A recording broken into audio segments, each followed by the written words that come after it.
الذي بيده الملك وهو على كل شيء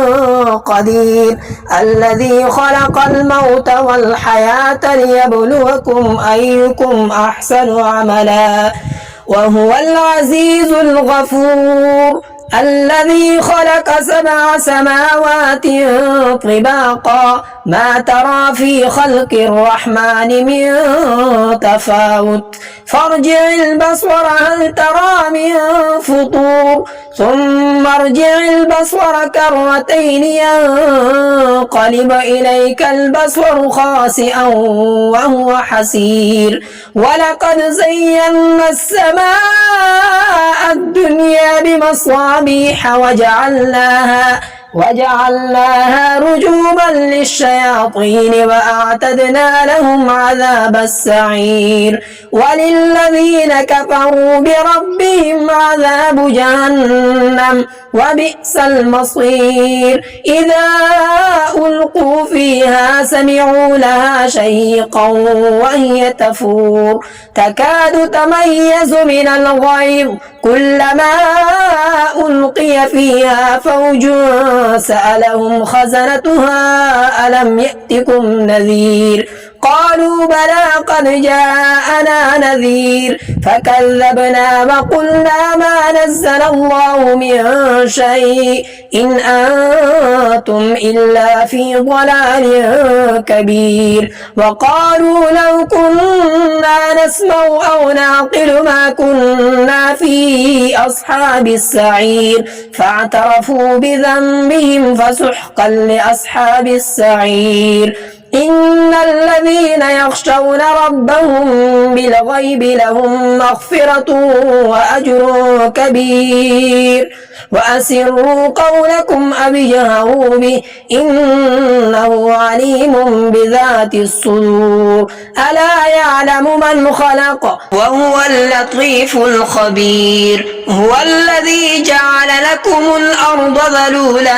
فامشوا في مناكبها وكلوا من رزقه وإليه النشور أأمنتم ما في السماء أن يخسف بكم الأرض فإذا هي تمور أم أمنتم ما في السماء أن يرسل عليكم حاصبا فستعلمون كيف نذير ولقد كذب الذين من قبلهم فكيف كان نكير أولم يروا إلى الطير فوقهم صافات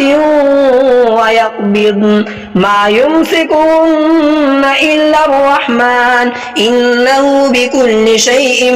بصير أمن هذا الذي هو جند لكم ينصركم من دون الرحمن إن الكافرون إلا في غرور أمن هذا الذي يرزقكم إن أمسك رزقه بل لجوا في عتو ونفور أفمن يمشي مكبا على وجهه أهدى أمن يمشي سويا على صراط مستقيم قل هو الذي أنشأكم وجعل لكم السمع والأبصار والأفئدة قليلا ما تشكرون قل هو الذي ذرأكم في الأرض وإليه تحشرون ويقولون متى هذا الوعد إن كنتم صادقين قل إنما العلم عند الله وإنما أنا نذير مبين فلما رأوه زلفة سيئت وجوه الذين كفروا وقيل هذا الذي كنتم به تدعون قل أرأيتم إن أهلكني الله ومن معي أو رحمنا ومن يجير الكافرين من عذاب أليم قل هو الرحمن آمنا به وعليه توكلنا فستعلمون من هو في ضلال مبين قل أرأيتم إن أصبح ماؤكم غورا فمن يأتيكم